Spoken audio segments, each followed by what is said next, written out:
¿Qué tal? Buenas noches. Imperceptible al ojo humano, pero ha puesto en jaque al planeta. Este 2020 será recordado como el año de la pandemia, el año en el que la COVID-19 sacudió nuestra salud, nuestra forma de vida, la economía, la política.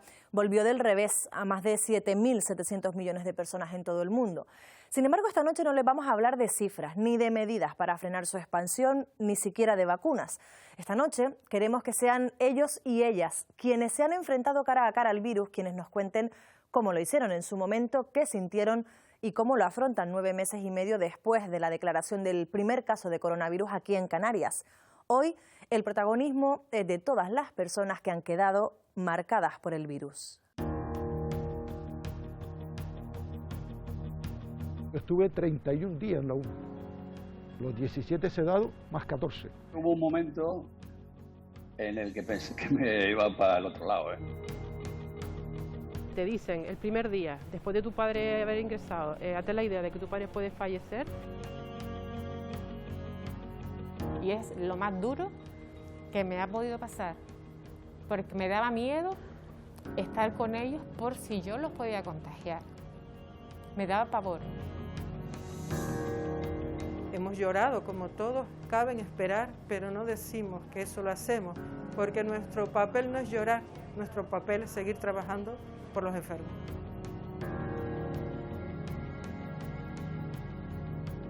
Estuve 2 meses y medio positivo, estuve mucho tiempo, mucho tiempo.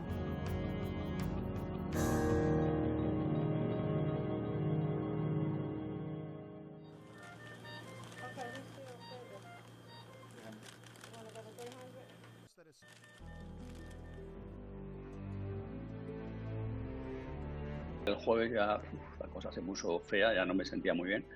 Y el fin de semana ese lo pasé fatal, con mucha fiebre, todo fiebre, ¿no?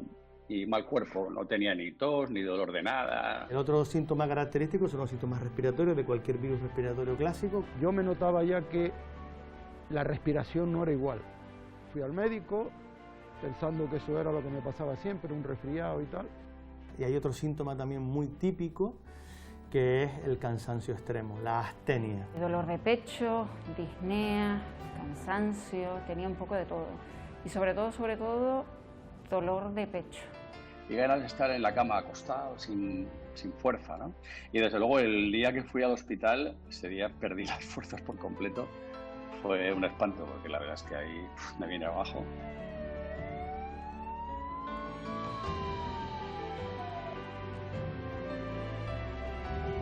Primera vez en mi vida que estaba en un hospital y 5 días, además.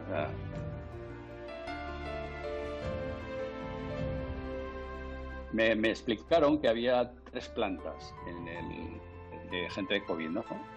En la que yo estaba eran los que estábamos, digamos, normal, ¿no? O sea, a mí no me pusieron respirador ni nada. En otra estaban los que necesitaban respiración y algún tratamiento más, y en otra estaban los que estaban muy mal, muy mal.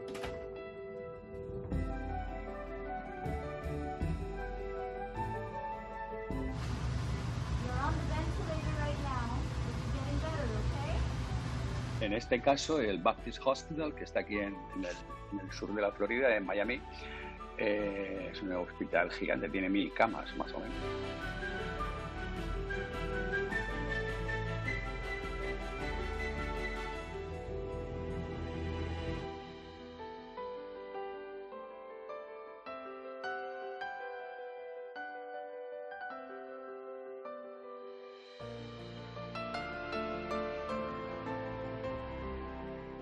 En el mes de diciembre, que ya empiezas a ver un poquito las noticias, te preocupas porque dices, ay, a lo mejor no nos llega, pero después ves que ya pasa a Europa.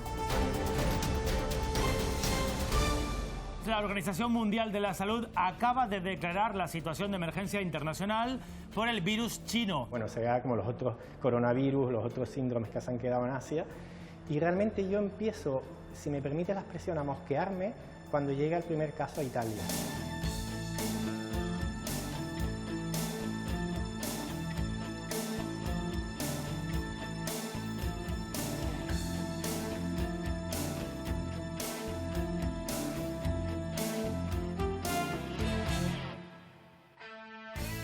A finales de febrero empecé ya a ver pacientes con mascarilla, a cuidar mucho a la hora de tratar pacientes con neumonía, etcétera. Es decir, ya me suponía que aquello tenía mala pinta. Que al final tú dices, nos va a coger a nosotros. Y así fue.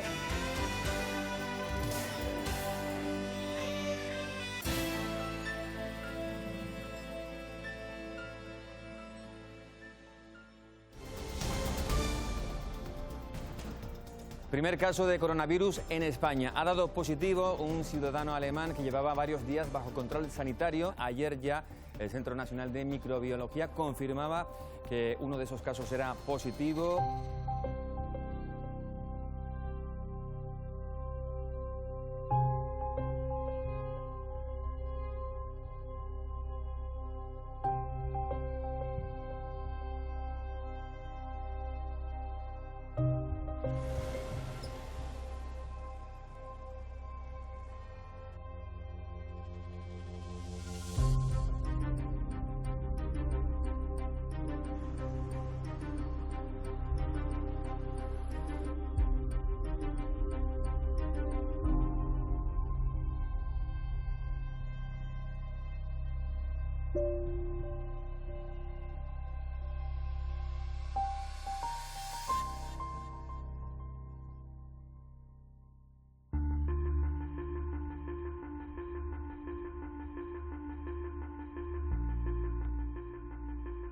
No de turnos, era una gestión de emociones.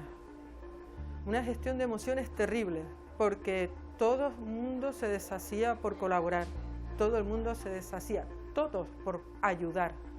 Todos estaban dispuestos a hacer lo que fuera, doblar turnos, trabajar fines de semana. Yo estuve 40 días sin ver a mis hijos, ni a mi madre, ni a mi hermana, a nadie. Yo venía a trabajar y de aquí me iba a mi casa. Fue un shock emocional.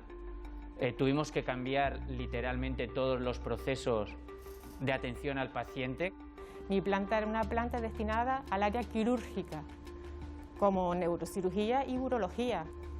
48 horas la planta la tuvimos que hacer como si fuese un búnker.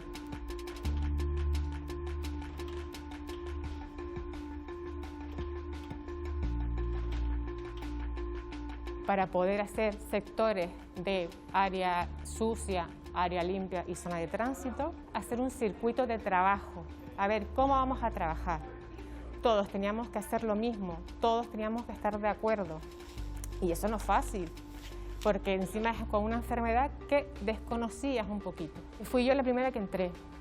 Y yo decía, ay, estoy en esta habitación que sé que está el coronavirus y me puedo contagiar. Fue lo primero que pensé. Iba a sacarle una analítica. Me temblaba, pero todo el cuerpo, súper nerviosa. Encima va con el EPI, con las gafas que prácticamente ni ves tampoco. Yo creo que él me vio tan nerviosa que me dijo, ay, estate tranquila. Digo, mire, caballero, vengo a sacar una analítica, usted se está quietito porque me cuesta pincharlo porque tengo doble guante. El hombre fue un encanto. Y cuando ya salí me relajé. Y así todos los días. Y ya llega un momento que te acostumbras. El miedo, cuando tú tomas, ya cumples un protocolo sistemático, pues está claro que genera, una vez que esos protocolos se cumplen, confianza. Tú sabes que el paciente tiene el COVID, pero ahora para mí entrar en la habitación no es como al principio. Sabíamos que era una enfermedad extraordinariamente complicada, grave y nueva, todo a la vez. Y todos los sanitarios que estábamos nosotros en el servicio, pues nos generaba un terror tremendo, pensando que un paciente joven, como fue en aquel momento, pues iba a fallecer.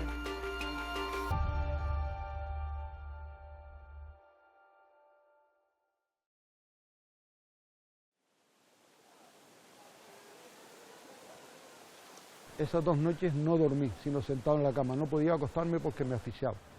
Entonces el domingo por la mañana llamé al 112, le dije, por favor, venga a recogerme que me estoy asfixiando.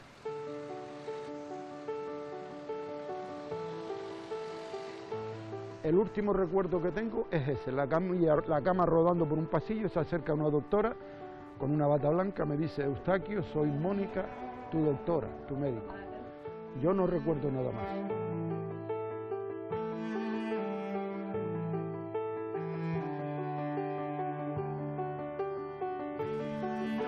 pasamos bastante mal, estuvo muy grave.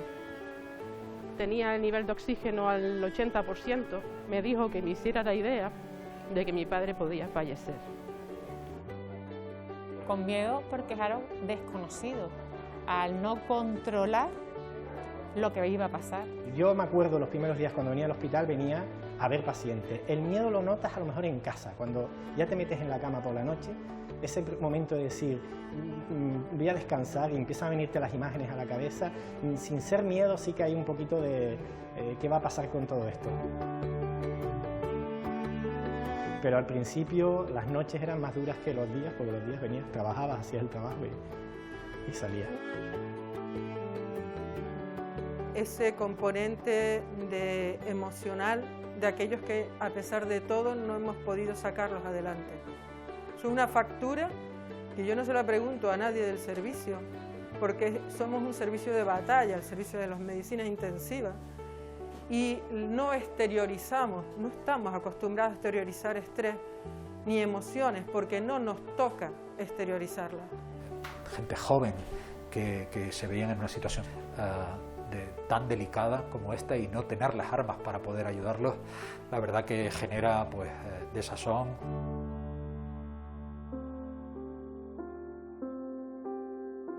Había estado con compañeras que habían dado positivo. Mi marido había estado de viaje también en Madrid y tenía un bebé, con lo cual el bebé dio positivo y empezó con unos mocos y sabía que era positiva. Habíamos estado con familiares, mi madre, que es mayor, hermanos con inmunosupresión, y el miedo era a ver a quién habías contagiado. Sobre todo que veas a alguien que depende de ti y el entorno. Familia, padre, madre, bebé, ya con eso.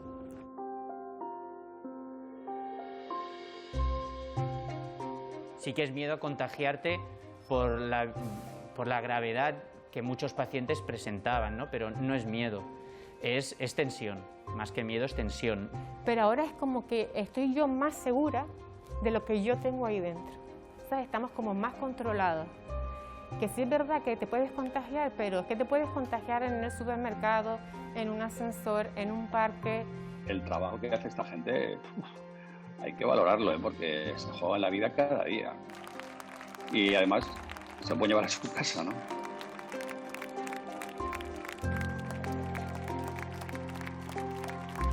Gratitud, confianza, que la sociedad confiaba en nosotros, ¿no? Y sentíamos el apoyo de la sociedad. La actitud médica por excelencia, que es la intención de curar y de sanar, la hemos llevado como bandera, ¿no? Estamos trabajando muy duro para que luego la sociedad o parte de la sociedad incumpla las normativas. Que alguien se salte un confinamiento, que alguien se salte, tenemos personas mayores, tenemos bebés. Pienso que socialmente no nos lo merecemos. Parte de la sociedad no ha cumplido lo que tenía que poner, porque si no, no hubiera sucedido esta segunda ola que hemos tenido. Igual que la población general se implicó en el agradecimiento a nosotros, se implique en que nos prevengan los casos. Ya sabemos a día de hoy que aunque tenga una PCR inicial negativa, de repente tienen el SARS y se te hace positiva al día siguiente, que lo has visto. Es decir, que estamos en una especialidad que está jugando con fuego todo el día. De cada 100 personas infectadas, 80 no manifiestan síntomas. Si tú no vas a buscar el virus, estos 80 no los identificas y son los que están transmitiendo el virus en la población, y en cada nueva generación aumentan un 44%. Todo eso está publicado y descrito desde enero, febrero.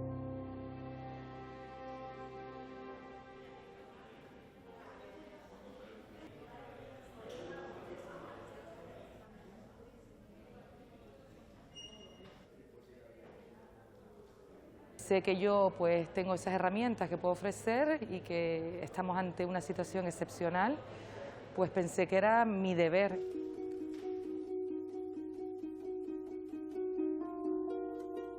Estuve en marzo, abril, volví al centro de salud y he vuelto ahora de nuevo desde mediados de agosto. Aquí hay que trabajar todos los días porque personas positivas para coronavirus salen sábado, domingo, lunes, martes, miércoles, jueves, viernes. Lo importante en la labor del rastreador es localizar a esas personas que han sido contactos estrechos de alguien que ha dado positivo para COVID-19, poder localizarlos cuanto antes para realización de PCR e indicarles la cuarentena.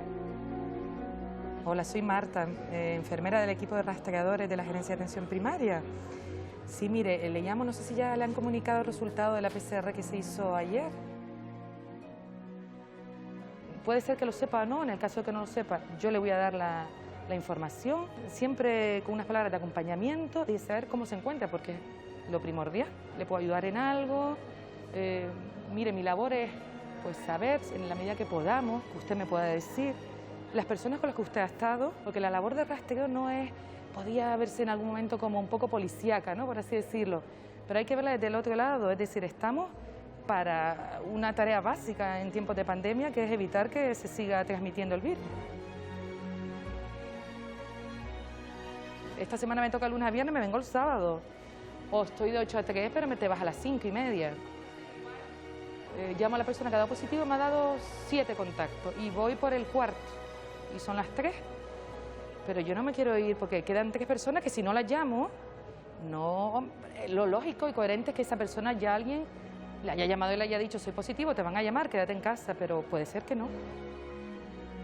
Hay veces, como digo yo, que es cuestión de coherencia, es decir, si mi padre ha dado positivo, yo no debo salir de casa aunque no me haya llamado un rastreador. No hay que esperar la llamada de un rastreador para saber que no debes salir, y llamamos y te los ves, te los oyes en el supermercado, en la calle, pues se oye la gente hablando. E incluso el positivo, ya sabiéndolo, a veces lo encuentra. Por favor, vuelva a su casa.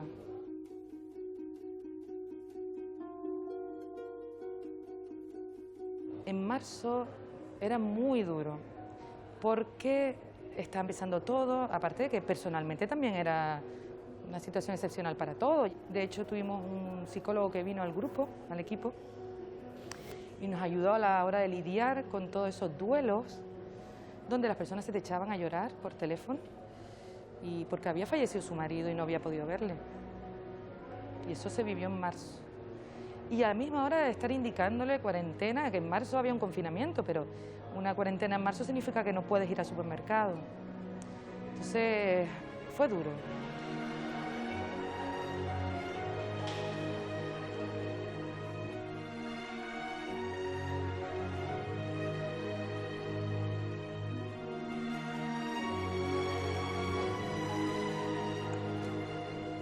Del virus es tan errático su comportamiento que es muy difícil saber. Es muy difícil saber por dónde va a ir.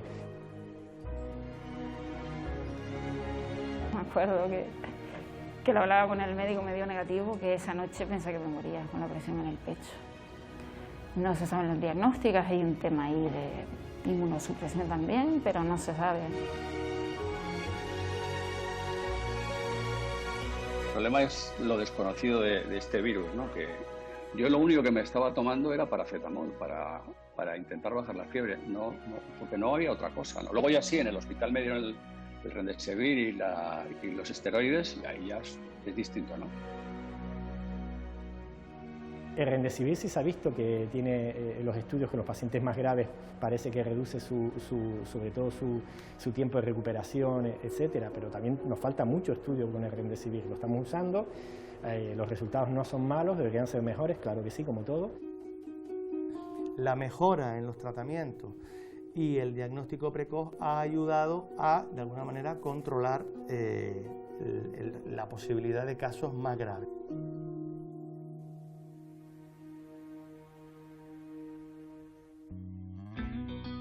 Con la segunda planta ya yo hablaba con el médico y me dijo escuetamente, si vienes 2 días más tarde te metemos en una caja. Me dicen que van a poner a mi padre boca abajo porque puede fallecer. Y así estuvo desde el lunes hasta el jueves. Ya el jueves, cuando llaman, lo que nos dicen es que le van a dar la vuelta y a ver cuánto aguanta. Nos llamaban todos los días, a partir de la 1 de la tarde, entre la 1 y las 3 de la tarde, era la única vía de comunicación que teníamos para saber el estado de mi padre, porque no podíamos desplazarnos al hospital ni nada, sino esperar esa llamada. Todos hemos vivido experiencias que no hemos visto y no las hemos vivido jamás. Y sobre todo con un añadido que nos pesa, nos lastra a todos los que trabajamos, que no tienen el apoyo de la familia. Eso no ha ocurrido jamás y lo llevamos muy mal. A los 17 días me despiertan, yo me despierto aterrorizado. Al día siguiente una enfermera entra a la habitación y me dice: Eustaquio, hace un día espléndido. Abre una persiana y se ve el castillo de San Cristóbal. Y entonces me dije, estoy en el hospital insular. Eso para mí fue la mejor medicina, y ahí yo sabía dónde estaba. Estoy en un buen lugar. Él no fue consciente de esos 17 días que estuvo él sedado y entubado, no fue consciente de lo que nosotros vivimos. Y el día 22 de abril ya me dijeron: si te llevamos a planta porque ya no tienes el virus, estás curado.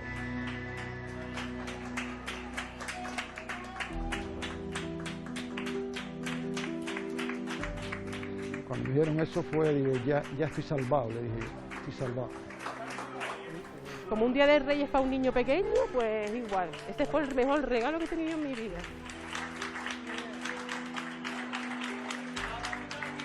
Que el aplauso te lo dé el propio paciente después de lo que ha tenido que vivir en unidades intensivas como la nuestra, eso nos sabe a nosotras a pastillas. Allí no hay héroes, no. Allí hay profesionales vocacionales terribles. Están viendo, cuidándote, hablándote, como si tú fueras su padre, su abuelo, su hermano, igual. Hemos sido enlace entre la familia y ellos, gracias a los móviles y a las tablets. Y ya cuando se van, que les aplaudimos, les hacemos el paseillo, eso es que lloras.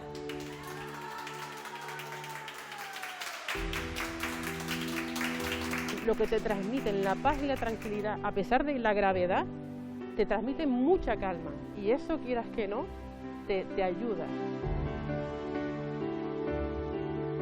La enfermería en sí va más allá de ir a poner un suero. Yo llegué a estar hablando con Sergio 45 minutos. Él ahí escuchándome, yo le decía: Sergio, no tienes que ir a hacer algo, que yo estoy trabajando contigo.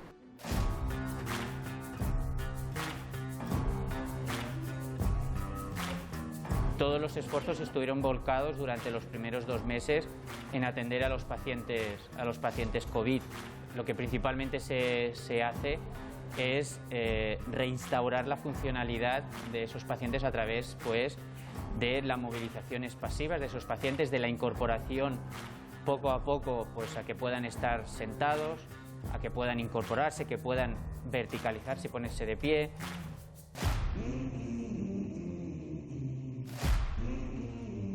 No sabía caminar, es decir, yo iba a hacer esto y estaba inútil total, me estaba manteniendo. Entonces empecé a caminar de lado.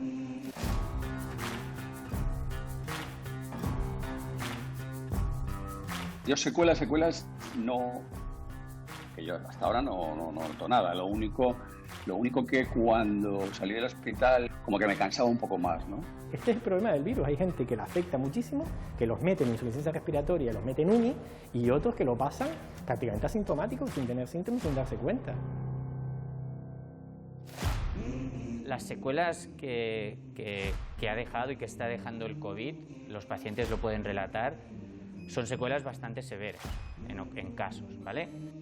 Son lesiones que restringen la capacidad pulmonar, dificultan la oxigenación de la sangre, pero, insisto, en cierto modo, son muy pocos los casos en los que vemos que esta fuere una alteración manifiesta. Tenemos pacientes que, por ejemplo, se han quedado con oxigenoterapia en su domicilio de soporte porque han quedado con una insuficiencia respiratoria crónica.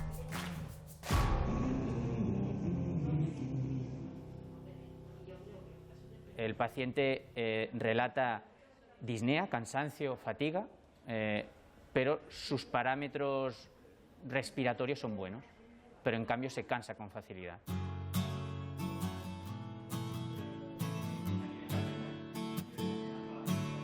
El otro día con las compañeras y con Daniel, yo me acuerdo que dijimos, bueno, lo dije yo, que era un desperdicio porque te encuentras que vas arrastrándote, no puedes subir la escalera, la actividad diaria ya no eres lo que puedes hacer de actividad diaria.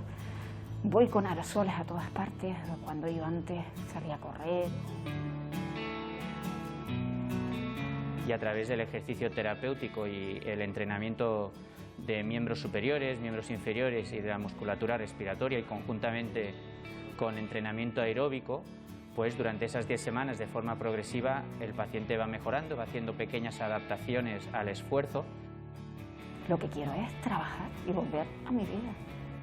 Dentro del primer grupo de pacientes post-COVID que estuvimos atendiendo a un paciente que estuvo 58 días ingresado en intensivos, más 3 semanas ingresado en planta, y vino aquí que verdaderamente las primeras sesiones era incapaz de ponerse vertical, de pie, y salió de aquí completamente autónomo. La mayor parte de los casos la recuperación va a ocurrir, es decir, son muy poquitos los casos, insisto, en los que las lesiones van a ser llamativas y van a generar una repercusión seria.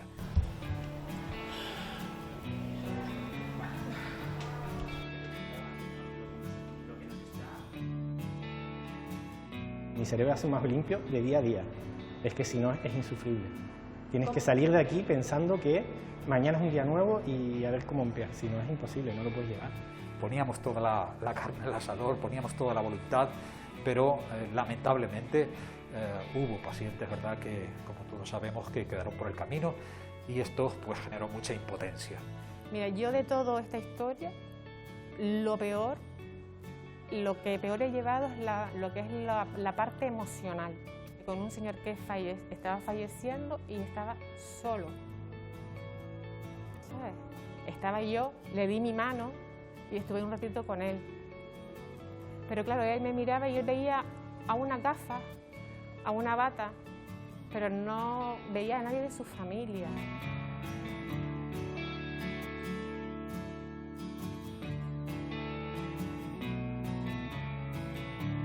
Los familiares no se podían despedir de ellos y para nosotros eso pues fue un golpe duro porque nos poníamos en la piel de ellos.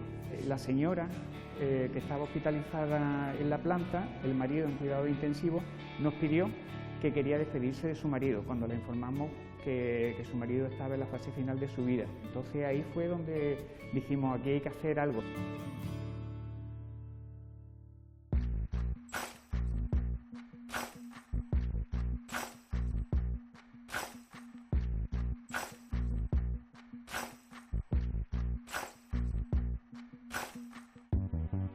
Yo he llorado bastante.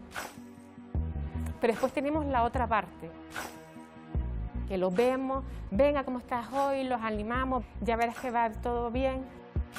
Entonces también les ayudamos a motivarlos. Esta pandemia va a cambiar el mundo. A mí me ha cambiado totalmente. Ya yo lo que quiero es vivir y disfrutar.